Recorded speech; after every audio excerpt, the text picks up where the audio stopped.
action. If you're a fan of the show, I have a treat for you today.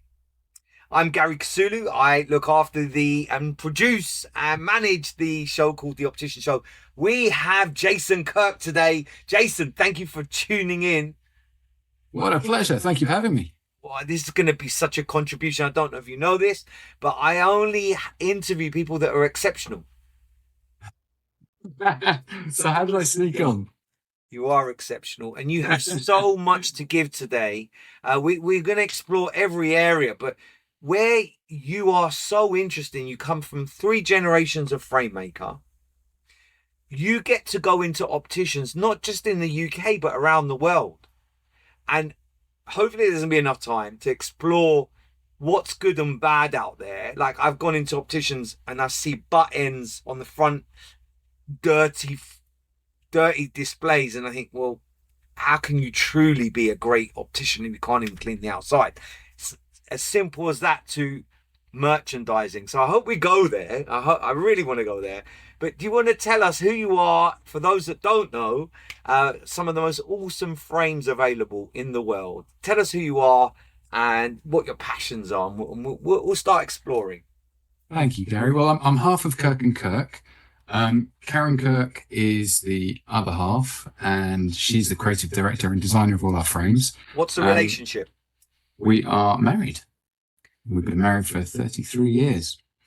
And we met right at the beginning of our optical career. We were going out and we were in London, and my dad was an optician at the time. My grandfather had been a manufacturer back in the just after the First World War, right the way through to the 50s and 60s and later.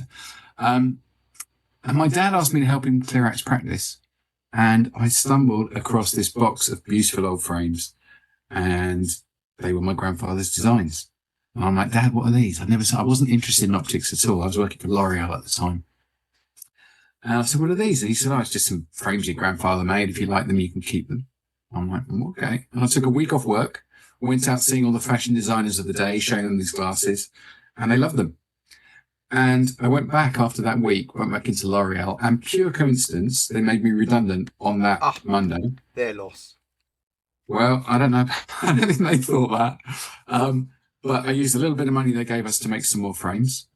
And where are we? 34 years later. Your choice of material, because you choose a very unusual material. Will you tell us why you choose that material?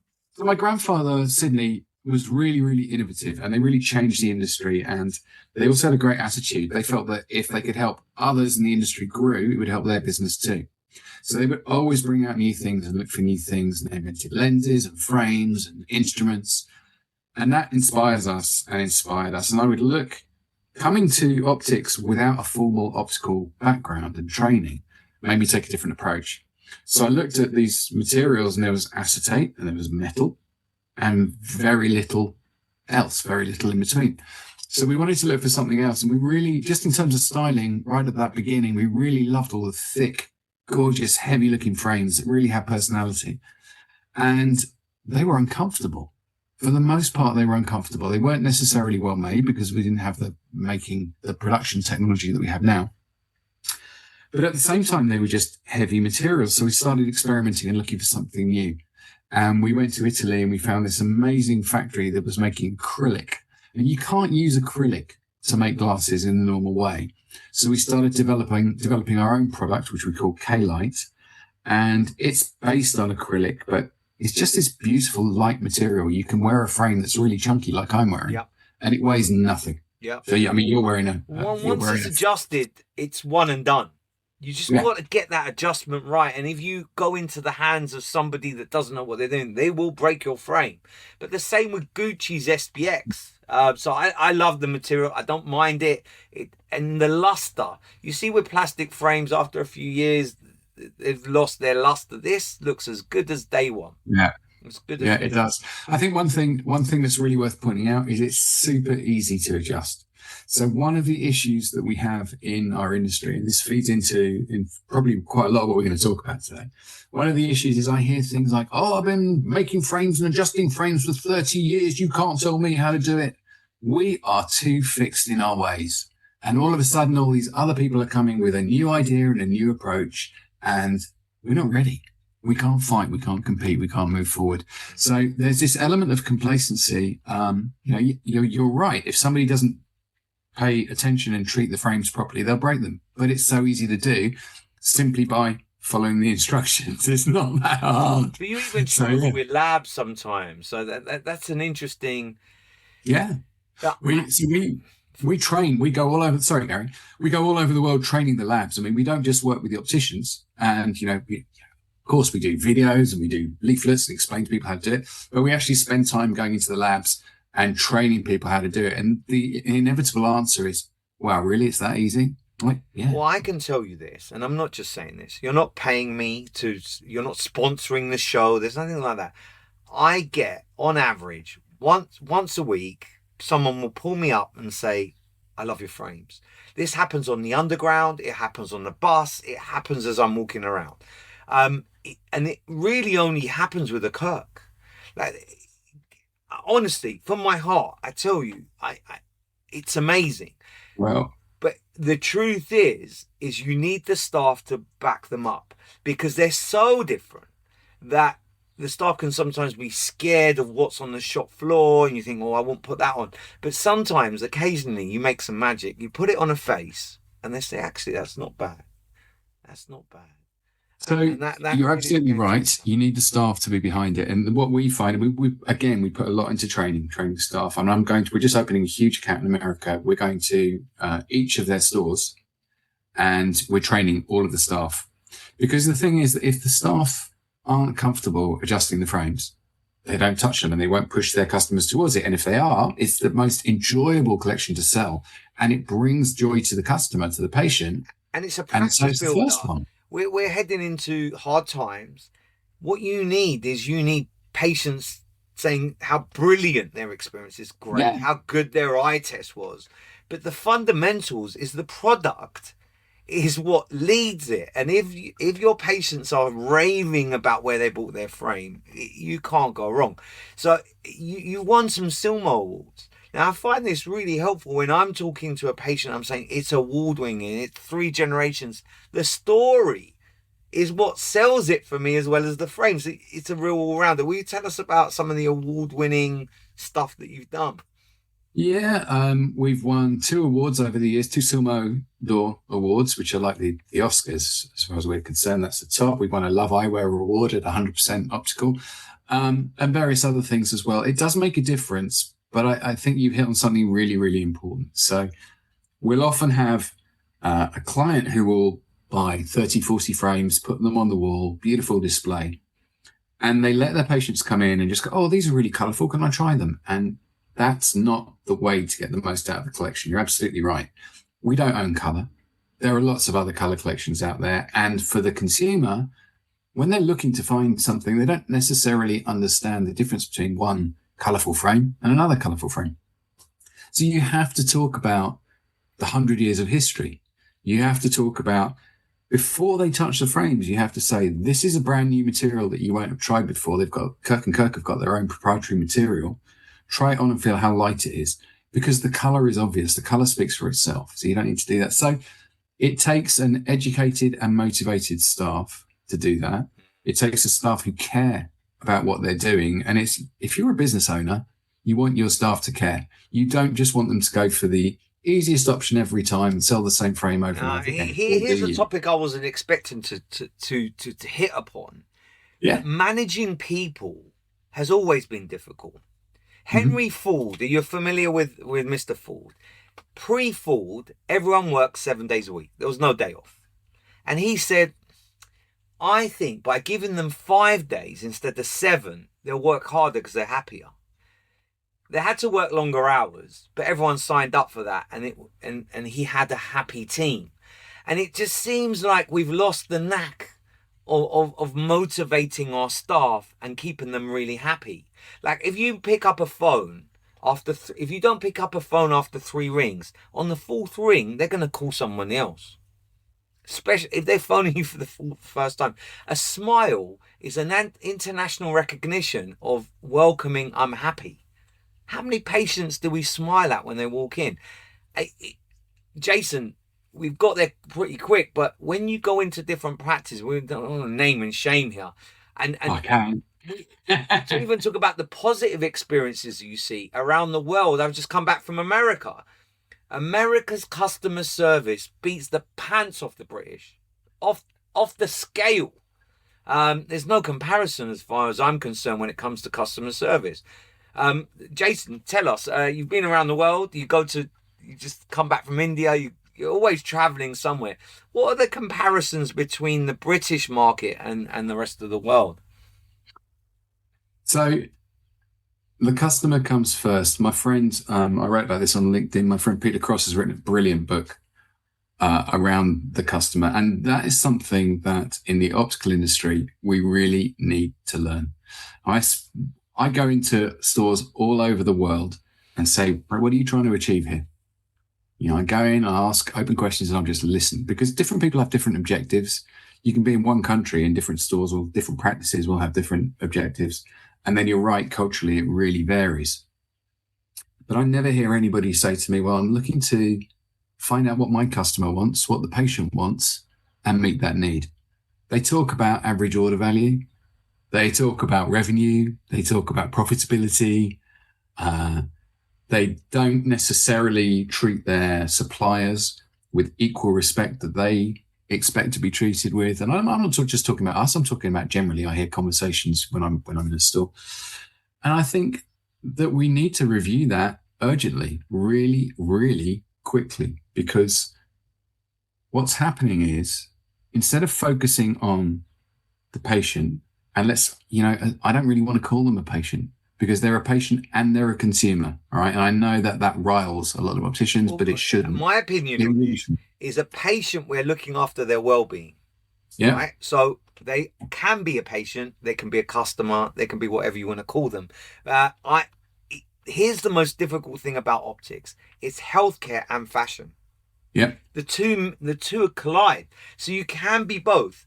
And the most difficult thing is to go from inside that testing room and all the clinician is doing in there, and then come outside and then be sold to. It needs to be seamless. The transition between, in my opinion, patient and customer. Seamless. Yeah. I've seen some very interesting, like when I was in India recently, I saw a store where absolutely fantastic store, and their approach was the optician who tests the eyes carries the patient till he becomes a consumer into the frame dispensing area. He's going to do everything from the test to the dispense. Brilliant. Styling. Brilliant. It really works for these guys, and it's unique in India. And it's unique. I haven't seen it anywhere else. In the UK, but very, very rarely, because most optometrists hate the shop floor. They don't want to be, they want to go in their room, stay in their comfort zone. If an optometrist comes out of the room, is wearing, say, frame, or any frame, and it's quite good and it's current, and they put that same frame on the patient, there's a good chance the patient will just say yes.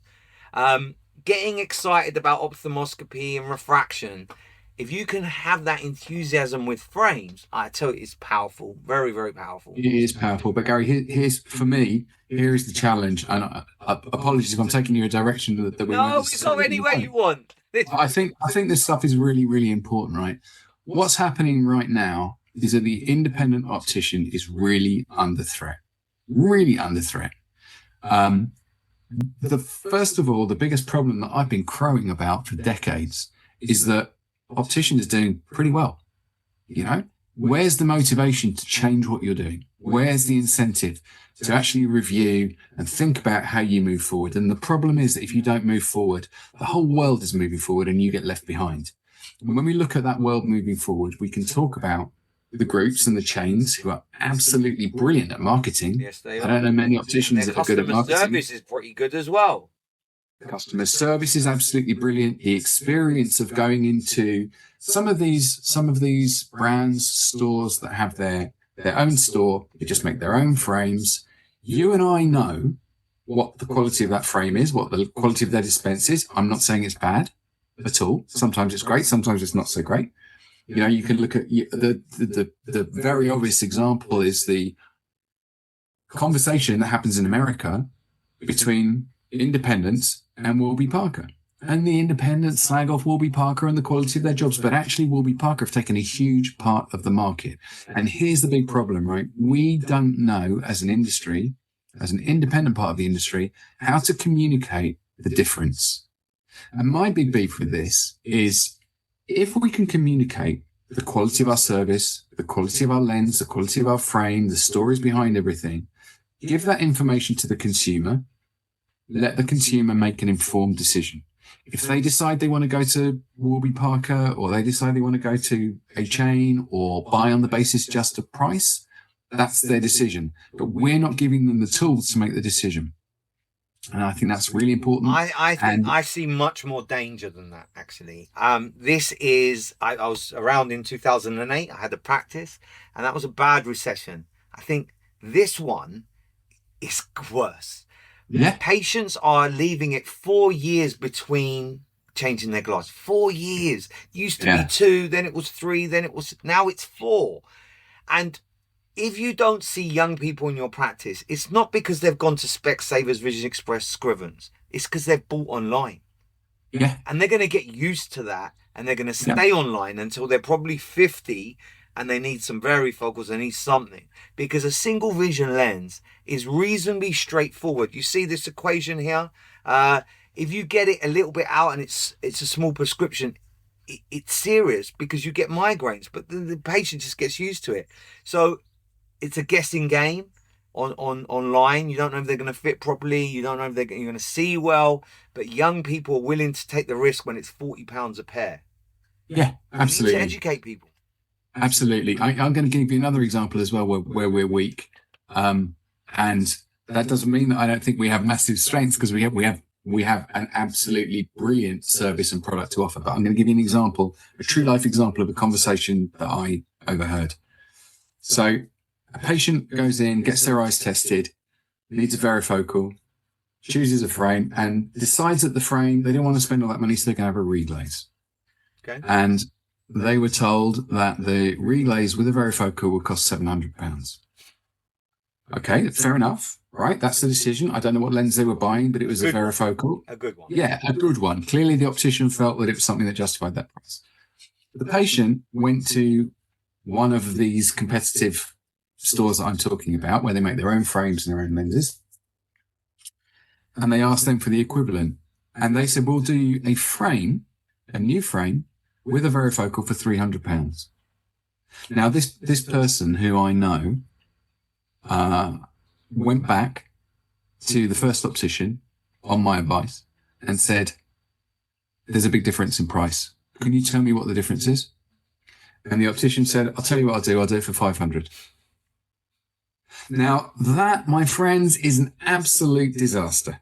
That's an absolute disaster. It breaks down trust. It breaks down confidence. It says nothing about our products. You know, what is going on in that situation? The truth of the matter is, we don't know if the optician is going to give the original lens, or within that family. It might be the top of the range Hoya or Rodenstock or Zeiss, and they've just said, look, it's in the same family, I'll just do it for, and not really explain that. That is a sad story that's probably being repeated all over the country. Yeah. So we need to have the tools in our arsenal. You know, generally speaking, opticians are not trained in commercial ways. They're trained to be medical, and that's the basis of our profession, and that is so important. But it's commercial as well. I was at a practice just this week. The manager picked up the phone, said, "Hello, can you hold?" Yeah, right. But Gary, there's you got me started. I cringed at that. It's an unbelievably poor effort. When you're luxury is something that costs a bit of money. You can't pick up the phone like that. That's crazy. And it doesn't even need to be luxury. I mean, it's the most basic of respects for anybody. Not even someone who's going to buy it off you. Would you call your frames luxury? I would. No. You wouldn't. I don't like the word luxury. I don't know what that means really. Well, he closed me a sale a few weeks ago. A lady came in. She was she's in charge of 3 or 4 GPs practices, and I think it's horses for courses, Jason. Yeah. She was looking at different frames, Bruce and Booth and Cartier and Rimless, all kinds of things. And then we showed her a Cartier, and I said, that's luxury. And that word done it for her. I said, it's really well made. It's a luxury product. And she said, right, I'll just spend them all. Luxury means different things with different people. I personally would say you're a luxury brand because it's really well made. The luster's there. But look, you're the founder. You're saying I think that we have misappropriated a lot of our language, and we haven't necessarily understood it. The language matters. I'm struggling. Here you go. I'm talking about language, and I'm struggling to articulate. The language is really important, hugely important. And I hear people talking about independent brands, and then they'll name a brand that is owned by Luxottica. It's like no. But the most important thing about language is listening to the language of your customer, listening to what they're saying, listening to what they're not saying. And you gave a great example of that. If your customer wants luxury, they might use the word luxury, or they might use other words which point you in that direction, and you hear luxury. By the way she was dressed, by the way the shoes she was wearing, the way she was speaking, she wanted something that's going to last. Buy well, buy once is a British, like it's a classic. When you say that to some people of some age, buy once, buy well. So I've been to practice, and I say, here's a frame. I won't name it. It's £40. Here's a frame that's £400. What's the difference? And they say, oh, it's better quality material. I said, no. There's far more to it than that. That one's taken 3 months to make. That one's taken 3 minutes to make. Injection molded plastic, not. That one's going to fade. That one's not. That one you can reuse. That one's not. Like, the staff aren't being trained. I said, I know it's not your field, but I said, what's the difference between a glass and a plastic lens? This same individual said, I don't know. Yeah. Yeah, of course you need to know that stuff. I think for independent optics to flourish, we need to get the passion back into the consumer. Right? We're missing it, right? The consumer is coming in and they're buying something functional. If you're like, it's difficult not to talk about brands, right? But imagine, right? Your customer comes in, the person working in the store goes, this tortoiseshell frame, blah, blah, blah. It's easy. They don't have to think about it. They're not making a mistake. But where is the desire for the customer to come back 6 months later and go, you know what? I'm enjoying this so much. I want another one. Do you know about the Steve Jobs? And do you know about this thing? So Steve Jobs said, I'd like to sell Apple phones and tablets on the high street. And his whole board went mad. They said, look, we're a technology company. We shouldn't be on the high street. He said, if we fill it full of enthusiasts, people that love our product, it'll be fine.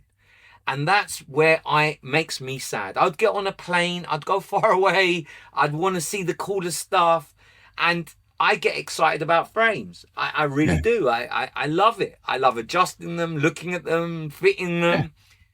And that's rare. Most people are not excited about frames. And Jason, where I really want to dig into is the way that they're displayed. I go to practice and I say, how do you display these? I say in brands. And I say, all right, great. Darker to lighter to darker, size, male, female. No, we just put them in. And like, what about eye level? Your best sellers at eye level, like the supermarkets do. Not really. I hadn't thought about it. It's the most profitable thing. That's where most opticians are making 80% of their turnover from glasses. They don't even know how to display them. No. Tell us. You're the expert here. This is your field. How do we display some Kirk and Kirk, say?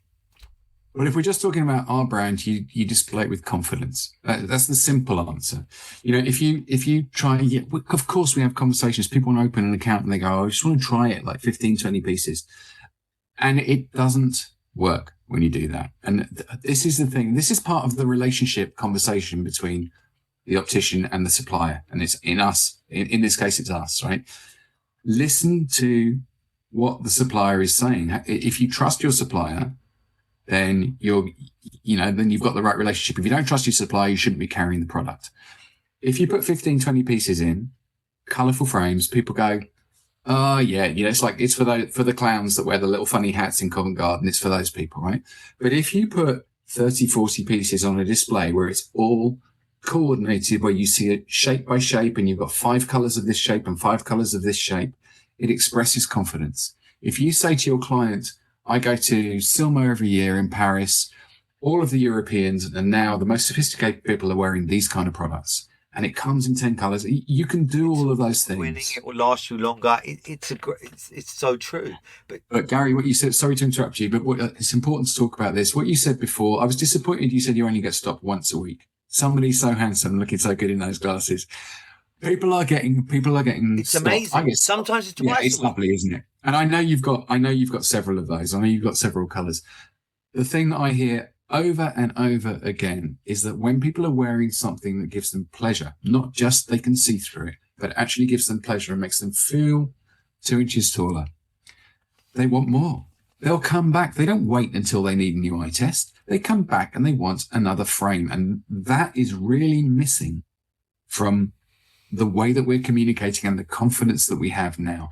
I don't hear about any other brands. That's not fair. There are some other great independent brands, but I don't hear it about many other brands where people say, yeah, I'm a Kirk and Kirk evangelist. I got an email this morning from somebody in DC, wrote to me personally and just sort of said, I'm loving my frames. I'm a Kirk and Kirk evangelist. I want to tell my friends all about it. It's like that passion that makes me get up in the morning, but that makes her get up in the morning, put her glasses on. And instead of getting dressed and going, which glasses shall I wear today? Or getting dressed and going, oh, I've got my tortoiseshell glasses, I'll put these on now. She's getting dressed. What she's doing, she's getting up, she's putting her glasses on, going, this is how I feel today. This colour resonates with my emotions this morning. What shall I wear? And that's been an age-old argument in the UK that we say, how many pairs of shoes have you got? How many pairs of glasses you got? It's mad, isn't it? Barely. Most people with glasses have one pair. And I can't even imagine having one pair. I've got 6 or 7 on the go generally. In my correct prescription, I've got 6 or 7 with an old prescription, and I manage. Transition lenses are brilliant. Like these, when they change, it just makes the glasses pop. And you don't, but I don't always want transition. So I mix it up that way. Green eyes, green frame. People are like, oh wow, they've got green eyes, but they don't notice it when I'm wearing a tortoiseshell frame. Right, but you look amazing in those. But what's different, what's really special about it is that your personality shines through, right? That's another difference with what we do with Kirk and Kirk. If I'm doing something in store, for example, it's easy to put a frame on somebody that looks good. But what's not easy is to find a frame that makes somebody feel good. Do you know about this urban myth? Go on. About Jeffrey Archer. Go on. So Jeffrey Archer was a very, very young MP. For those that are not in this country, he's quite a famous author, but he was an MP. He stood up and he spoke in Parliament the very first time, and he had a squeaky voice. And people didn't take him seriously. He looked very young. So he went to a style consultant. Style consultant said, look, first thing we need to do is put some really purposeful statement glasses on your face. And he went back, he spoke with authority, he had these glasses that made him look smart. And there you go. Subconsciously, people think that you're more intelligent if you're wearing glasses. It's a thing, believe it or not. But that's an urban myth. And I use that sometimes in practice. I would say, look, it's an urban myth. We don't know which. I'll say to people, how do you want to feel when you put your glasses on in the morning? And that's a really disarming question. It's because most people just haven't thought about that. Oh, I just want to see. Well, actually, no. How do you want to feel? Like you get up, you've got a business meeting, you want to feel confident, or you're going somewhere, you want to slip under the radar, or you're going out shopping, or when you're asking Alexa to play a certain band. Like if I want to be up and there's a trade show, right? And you want to wake up and you want to spend your first hour getting dressed and you want to leave that room on fire. I'm going to say, Alexa, play Jungle. It's the same thing. You choose your glasses in the same way to take you to a certain emotional place.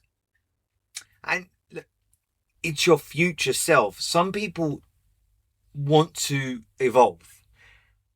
You've known me a long time. I really do genuinely want to be a better version of myself tomorrow than I was yesterday. I went on a course recently to improve my communication. I'm always developing. So some people would like to see their future self. So they say, look, this, well, I don't know if this is me, but is it your future self? And I think that's a really important discussion. I'm working in a practice at the moment. I work in all kinds of different practices, and the staff truly don't know how to build rapport. They go through the motions like it's a script. Yeah. And see, if someone comes in and they're an old lady, I treat them differently to, say, a young teenager. And that's about having those innate skills. And you need all types of people in your team. There's people that don't have those empathy skills, and that's fine. They're for the background. Don't put them in the front, for God's sakes. You put them in the front, where they're building rapport really quickly. And once you build rapport, trust happens. Yeah, absolutely. Yeah, it's also about recognizing your client. So I'm going to move into your domain here, right? I want to talk about what happens before the patient or the customer chooses which practice to go to. I mean, you think about the marketing. Marketing is my bag. I love marketing, customer service. That's me. Marketing, social media, all the stuff that drives people into your store or into your competitor's store, right? Please, opticians, I'm going to get in trouble for this. Please, opticians, stop dancing in your store and putting little videos on Instagram. It does not provide the confidence and the this is interesting, right? It's like, all these I will things. challenge you on this. This is interesting. So can I say, but something happens that makes a person make a decision about where they're going to go, where they're going to and it might be, there's a great store, Eyes on First Avenue in New Jersey, and they advertise on the ferries, right? They've got a ferry that crosses and they've got little posters on there and it drives clients in. That's the right place for them, and they do it in the right way. There's different ways of communicating with your clients, but your client is looking at you before they come into your store. Well, that's so important. We look at different industries that do things well. And for me, it was always like, I don't know if you know this, but I always look at different industries and I take little things from other places, especially hotels. But my car broke down 30 years ago. I took it to Quick Fit. They put a new exhaust on. A week later, they called me and said, how's that exhaust doing? And I was blown away. Like, I still talk about 30 years later, I'm still talking about that. As your optician, if you phone 1 in 5 people and you say, look, how they fitting, and they say to you, wow, they're a bit uncomfortable behind the ear, and you bring them in, you've increased the chances of them using you again by 100-fold. Yeah. 100-fold. So there's so many things, best practice. But when we talk about marketing is just about having a conversation, right? So, and them not forgetting who you are.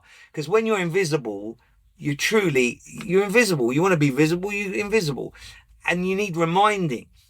So if your ideal patient is over 50, dancing isn't a good idea. Like I know a client I have in St. Albans, he does not want to see anybody under 50. He's not interested. I go into other practices and they say, we're not seeing enough young people. We don't see them. We don't see the kids. Because when you bring the kids, the parents come. So different horses for different courses. So Facebook a little bit older, Instagram a little bit younger, TikTok a little bit younger. Do you think that dance routine is going to drive young people into the store? Well, I haven't seen it, so I can't comment. But if you want younger people in your practice, social media is a must. So if you're sitting there scratching your head thinking, why don't I see anyone under 30 and you're not on social media? This is a bad thing. Your website, I say again, like I go into practice. I say, when was the last time you updated your website? 5 years ago. I'm like, oh God. Yeah, but Gary, I'm not saying don't use social media. What I'm saying is the quality of what you do on social media is really, really important. It begins with the customer, and it begins with, what does my customer want? What are they looking for? And if you're an independent practice, for example, right, and you think, okay, I've got these fantastic collections that nobody else has got. This is what differentiates me from Meiji down the road. But you're That talking is what about you premium express. brand. Your glasses are premium. Now, when you are doing premium, attention to detail is everything. When you buy a Gucci bag and it's 15 grand, not that I know, but my wife wants, she would love a Gucci bag, right? So it's 15, 20K because every stitch is perfect. If Yeah. you go to the market and you buy a bag for £4 and it looks exactly the same and it's a replica, the stitching's out, the leather's not right, the detail's not right. So you see, if you're doing that dance and it's a high production and you've hired a dance production company and it looks luxury, it looks brilliant, yes, you'll attract it. If it's done on a mobile phone, it's an iPhone 2 and your hands are shaking and the sound's terrible, don't do it if you want that high-end luxury. So how you project Okay. is how the kind of patients you I get. agree with you entirely. When was the last time you saw a professional production of a dance routine done by an optician to drive Never, consumers? never happened. Right. I No. don't think I've ever When seen was it. the last Never seen when it. was the last time you saw opticians dancing in and out of their store, dancing around in front of the shelves? I don't I mind it. see it 5 times a day. I don't mind it because that's the kind of customer they want to attract, and it's showing us they have a little bit of a personality. And I'd hope if you're doing these things and you're dead quiet and you're not getting anything back from it, think about changing your strategy here. If you're enjoying it, it will be shown that you're enjoying it. I see optometrists in front of a camera and it's so awkward because they're not comfortable there. And I tell you what's coming down the road. I'm going to do a prediction. Do you know this about me? I'm the only human being in the world that went to a social media conference and contributed in California 2 weeks ago. Like I'm still peeling. There's my skin, it's peeling. And then this week I was at the London version. And all the talk is AI. And where the independent had an advantage is it could move really quickly. And what you're seeing in the big chains is they're starting to lose headcount because they can afford to invest in money where there's admin tasks.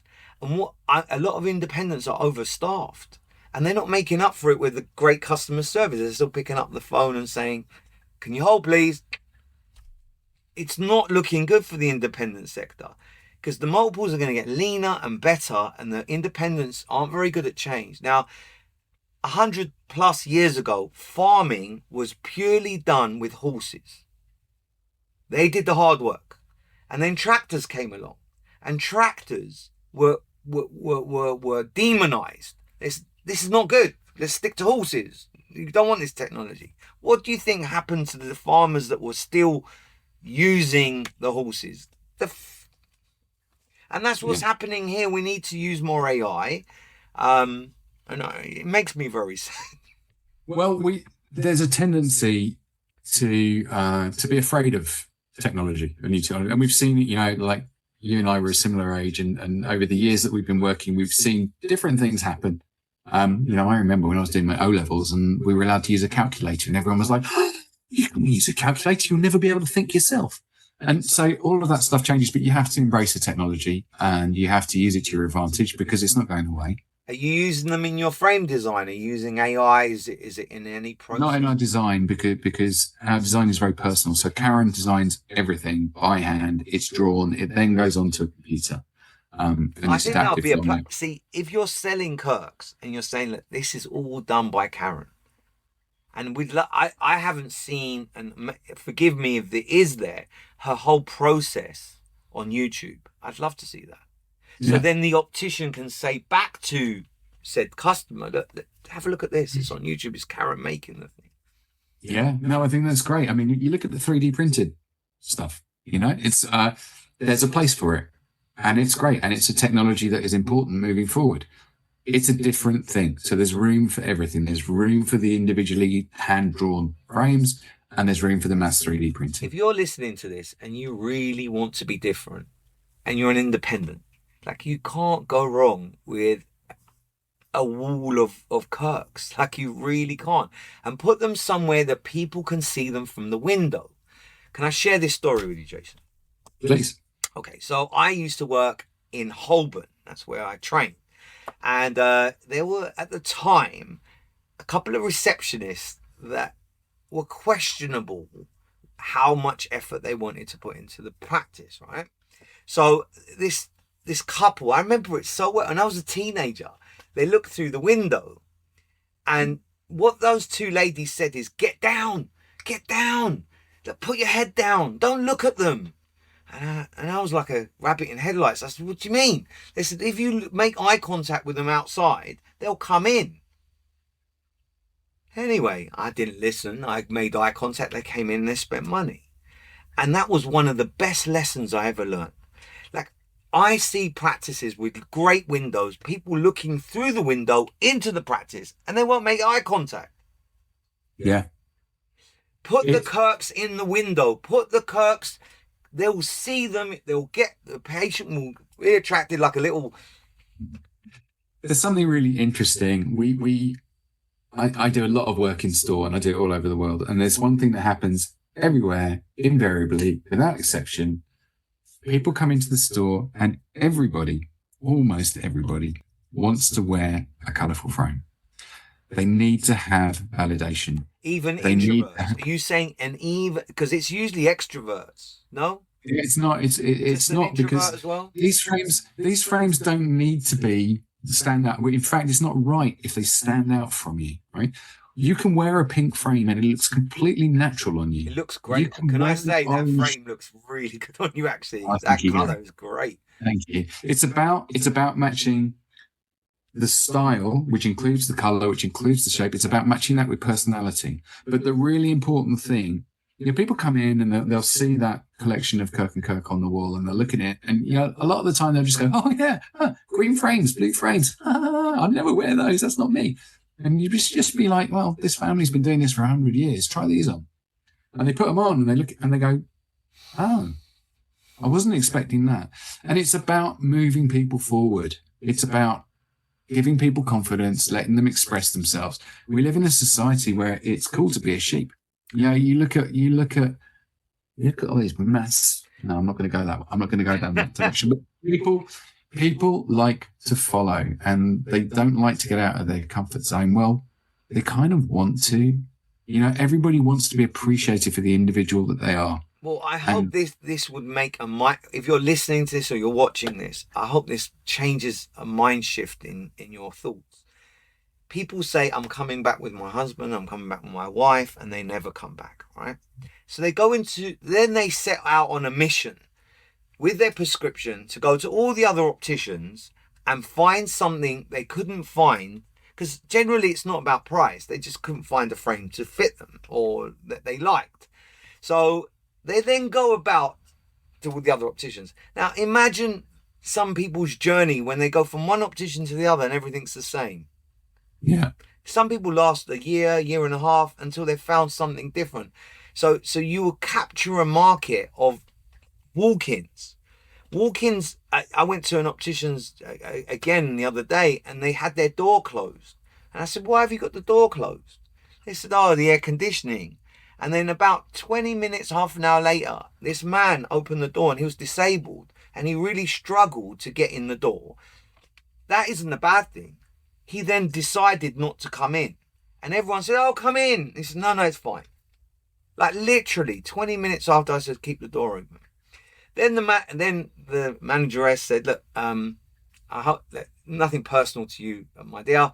You said that the air conditioning won't work very well if the door's open. What keeps that air conditioning running is enough turnover. And if we don't make enough money, no one is a charity here. If people want it, the doors that are open are welcoming. The doors that are closed are saying don't come in. It's a big bugbear of mine. Yeah, no. The windows that are never changed for 6 years are the windows that aren't looked at. They should be changed every 6 weeks, let alone every 6 years. Yeah. I think, Gary, you touched on something else that's really important there as well. When you're going around, like as a consumer, we use the word consumer here because you're not a patient at this point. You're going to buy yourself a pair you are a consumer at that point. So you're going around, you've had your eye test, you got your prescription, you've seen some stuff in the store, and you make the excuse about leaving, and you go and look around and you see that everybody's got the same frames. What are you going to do? you're going to look for the cheapest. You're going to start shopping on budget. And that is an absolute disaster for us. People give up. Like, there's times that it's, oh, God, I've been looking for so long. I just get these ones. And it's a shame. It's all the same. Every store I go to, it's all the same. I might as well buy them online. They're 50 quid. And they haven't understood. We, as an industry, have missed the opportunity to explain to them what they get when they spend a little bit more and the benefits that they will feel. So just briefly, because I always know when a podcast is going well because the time goes really quickly. And we've been talking for 50 minutes. And if you've been listening the whole while and just took even 1% of the advice that we're talking about, and we'd love your opinion. Please like, share, comment, subscribe. We want to hear your opinion. Jason, this is going very well. Can we just talk about your product? This week, I was at an exhibition, nothing to do with glasses, and there was a very large gentleman. And he was big. He was wearing a 135 side, a 145 side. It was tiny on this big man. And what they had done is they'd stretched out the bend and it was just hanging on by a thread. And I stopped him and I said, your glasses aren't fitting. He said, well, yeah, how do you know? I said, I'm an optician, I can see. So do they come in different lengths of bend? Because what you'll see here, I've pimped your frame. This green frame doesn't come with these grey sides. I'm not afraid to look at the stock. If a patient comes in and they say, oh, I like those sides, but with that front, that you do every colour in every model. Like, that's amazing. Can you tell us a little bit about that choice and how to make them bespoke? It's a very difficult choice because commercially it's not the most intelligent thing to do. But it's about exciting the consumer. It's about creating a fantastic merchandising display in store, which excites people, it excites the staff and makes it a better atmosphere to work in. But we don't encourage people to pimp their frames because but the reason for that, Gary, and it's really important. I mean, they look great and you wear them really well, but the reason for that is that each frame is made, the temples, the sides are made for the front. I struggled to do this. Right. But it's only because I want to be it's only because I want to be different. I get it. So you can do it, right? You can with these, right? You can see they haven't got a wire in them because they don't need it because they hold their position once they're adjusted. So that means that you can file them from the front and you can change the angle. So that gives you that opportunity to do that as well. So finding the right I have a lot of good conversation about this, and there's one going on LinkedIn at the moment where somebody posted a picture of a thin metal frame with a very, very strong prescription. And the conversation was, look at the job we made of these lenses in this frame, right? Now, the lab have made the best possible job that they could make with that prescription in that frame. The frame was the wrong choice for the prescription. And it sounds like your guy that you're talking about that you stopped at the exhibition have been given poor advice. The advice that we get is like, this is almost the opposite of the consumer comes first. This is where your professional experience and advice comes in absolutely paramount importance. Like, tell the person what kind of frame is going to work best with their prescription. Now, you can adjust our frames. You can very, very easily, when you heat them, they go completely soft, and you can change the angle of that bend. You pop it in water and it will stay like that. So you can fit it to a number of different sizes, which is really, really easy. It's a very adjustable material. So that's part of that whole decision to use that material. But finding the right frame in the first place, it's not trial and error. It's listening. It's feeling the emotion of the person standing in front of you and deciding what's going to make them leave, standing taller and being an advert for your practice when they walk down the street. I'm very lucky to have worked with you on the shop floor side by side. That was fun. Back to back, right? And we dispensed, I think, 5 or 6 Kirks that day. And it was because we were really passionate. We took everything down and the whole shop was Kirks. It was fun. Yeah. But your passion comes across. The frames that you supply us are so beautiful, and I truly do get stocked everywhere, and I just love it. And I think that if you are thinking of stocking these frames, whether it's Jason, when it's any of his colleagues, you truly you're taking a small risk. It's not big, and it builds your practice. I'm you're not paying me to say that, right? No, thank you, Gary. I really appreciate it. And working together with you in store was a lot of fun. And I like I said, I do a lot of in-store events. And if I personally do an in-store event, I expect it to be the best event that any store has ever had. And if it isn't, and it doesn't happen very often, I question why that's happened. We do things which we started something a year ago, right? When we started doing in-store events, we started making the optician make a commitment, buying frames. If we were going a long, long way away and we had to stay in hotels, making the optician pay for the hotel for the team, right? Okay. Oh, you wouldn't believe the grief that we got for that. But at the same time, what we would do is we would do a huge amount of marketing, facilitating, providing content. Your brand means something. Your brand means something. So you have a massive brand loyalty. So people that buy Kirks have more than one pair. It's like, it makes me, tattoos.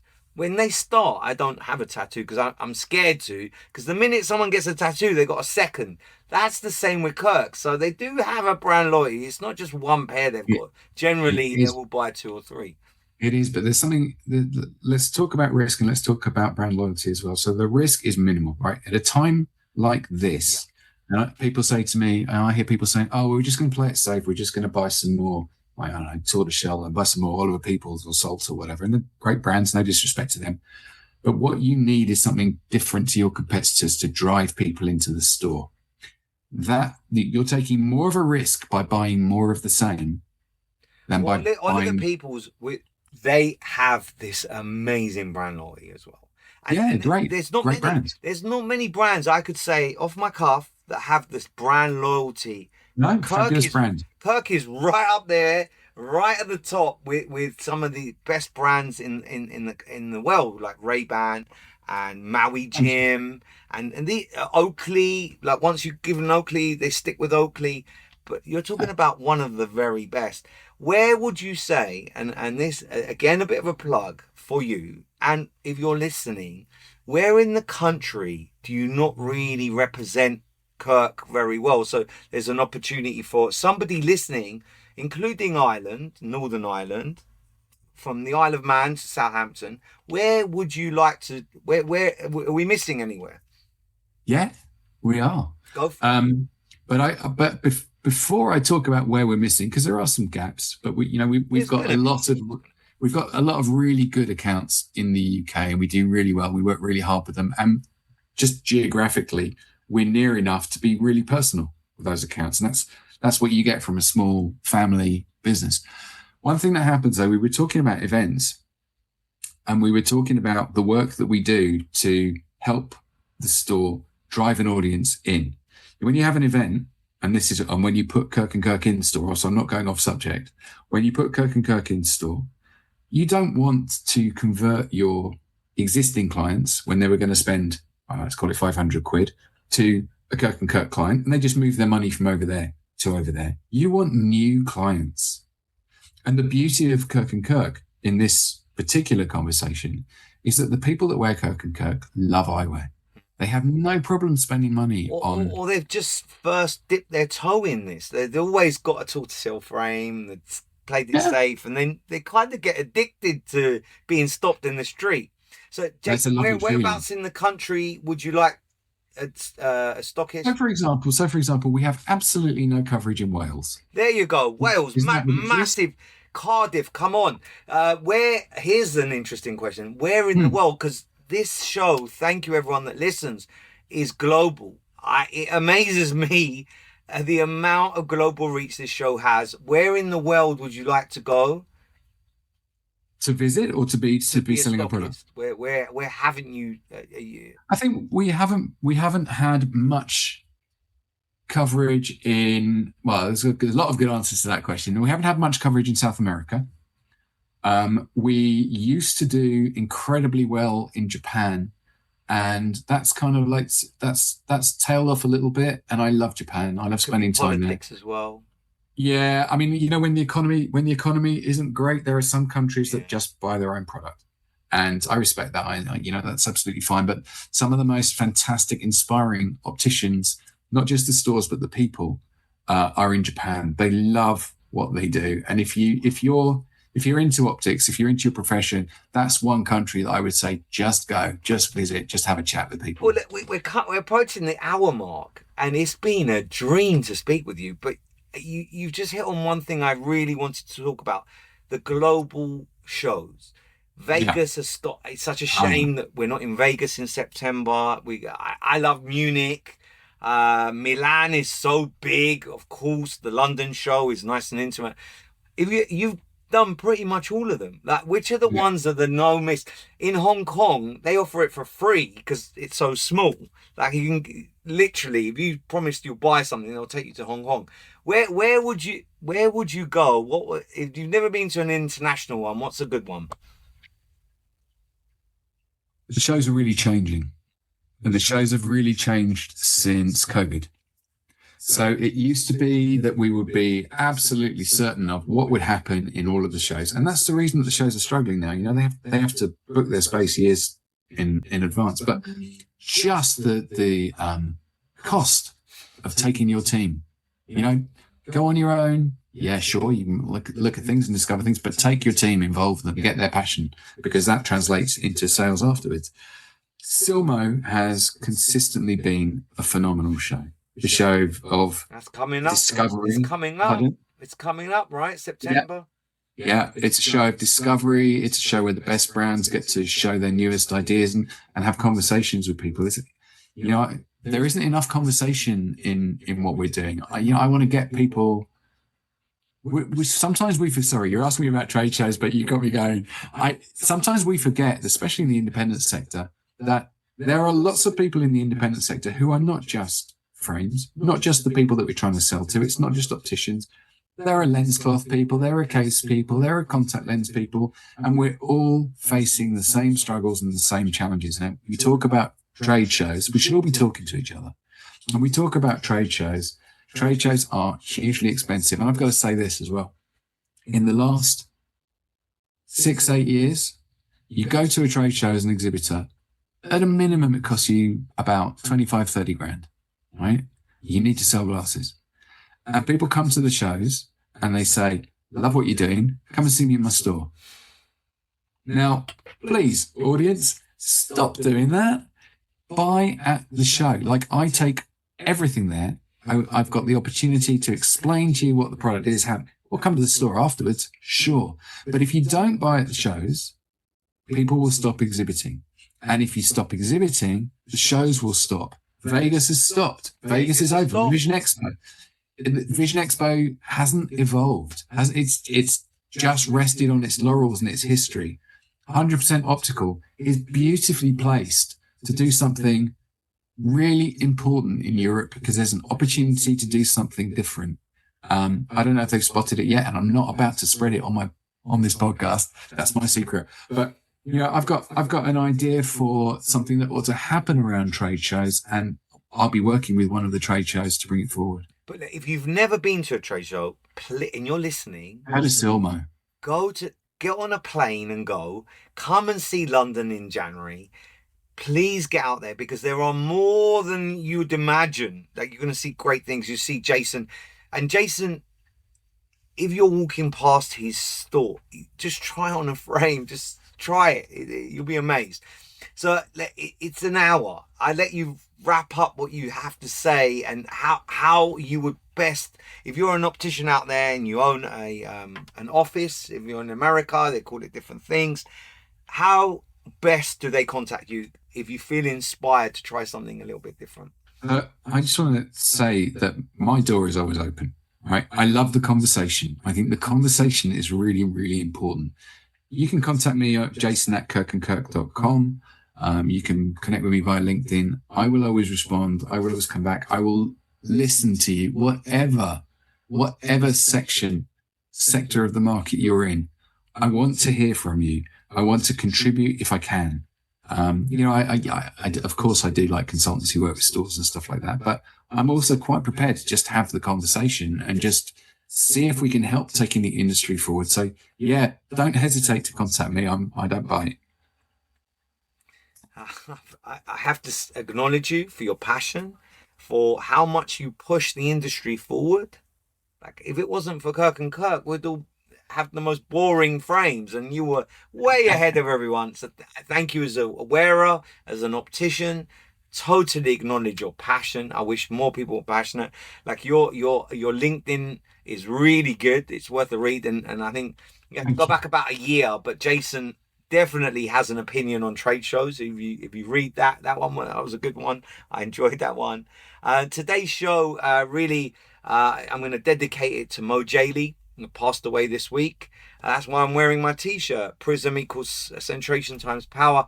He was a legend, and we'll miss him. So today's show is very much dedicated to him, which makes me feel that really enjoy people. When you see people you haven't seen for a long time, contact people more often, speak to people, because we all have something in common, actually, the whole optical industry. I look forward to reading your comments. Jason, thank you so much on the hottest day of the year, taking time to speak to everyone. Thank you for having me. I really enjoyed it, Gary. Thank you. And they call that a wrap. That's a pod. All done.